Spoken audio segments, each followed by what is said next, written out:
देशात पेट्रोल 18 तर डिझेल 35 रुपयांनी महाग होण्याची शक्यता. आखातातील युद्धामुळे कच्च्या तेलाचे दर भडकल्यानं इंधनाचा भडका उडणार असल्याचे संकेत. 2 दिवसांच्या कारवाईमध्ये ईडीच्या हाती मोठं घबाड. भोंदू खरातकडून 2 गोण्या कागदपत्र जप्त. खराची आर्थिक व्यवहार केलेले अधिकारीही रडारवर.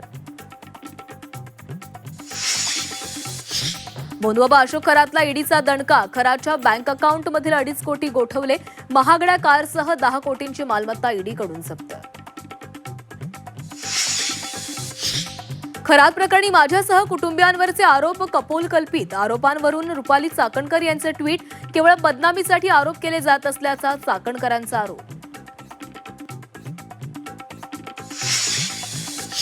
नाशिक धर्मांतर आणि अत्याचार प्रकरणात बहुराष्ट्रीय कंपनीच्या एचआरची पोलीस कोठडी आज संपणार. एचआरला कोर्टात हजर करणार. राज्यात आजपासून 3 दिवस उष्णतेच्या लाटेचा इशारा. मराठवाड्यासह विदर्भातील अनेक जिल्ह्यांना उष्णतेचा येलो अलर्ट. पश्चिम महाराष्ट्र, कोकणात दमट हवामानाचा अंदाज, तर महामुंबईत पारा 40 पार जाण्याची शक्यता. बिहारमधील नितीश पर्व संपलं. नितीश कुमारांच्या राजीनाम्यानंतर आता भाजपचा मुख्यमंत्री होणार. भाजपकडून सम्राट चौधरी यांचं नाव जवळपास निश्चित.